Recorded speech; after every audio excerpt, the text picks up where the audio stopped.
Other stories, the federal government has flagged off the restoration of the Voice of Nigeria VON shortwave transmission with the activation of the 250 kilowatt TX2 superpower transmitter at its transmitting station in Lugbe, Abuja.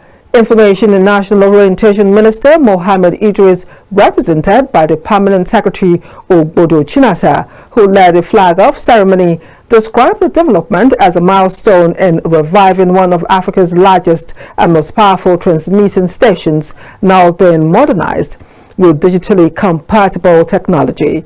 Idris lauded President Bola Ahmed Tinubu for his commitment to upgrading the nation's broadcasting infrastructure, noting that the project, when completed, will reposition VON as a respected brand in global radio broadcasting.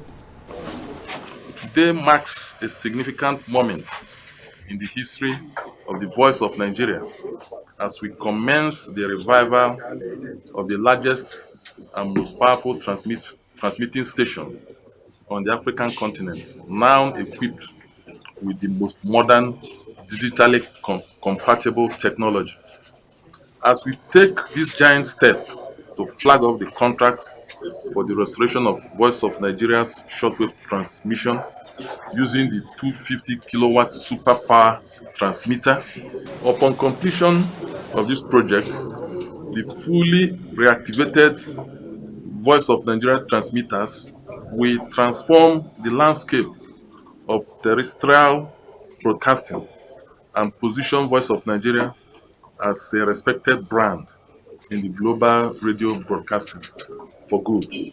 The Voice of Nigeria technical team must demonstrate a high level of diligence and competence in supervising the execution of this project, as well as in ensuring its sustainability through an effective.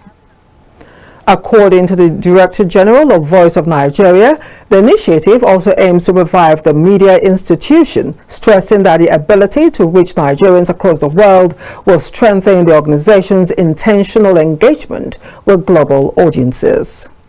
The signing that happened today is to bring back this national critical infrastructure.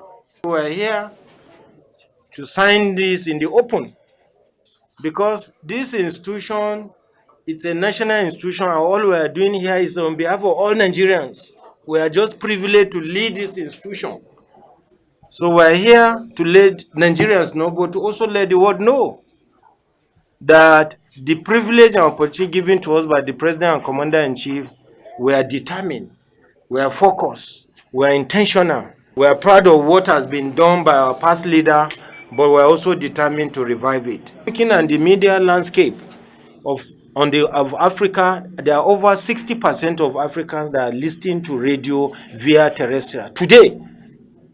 And Voice of Nigeria is the leading voice, so we want to be able to speak to millions of Nigerians and Nigerians in diaspora, Africa, and other people.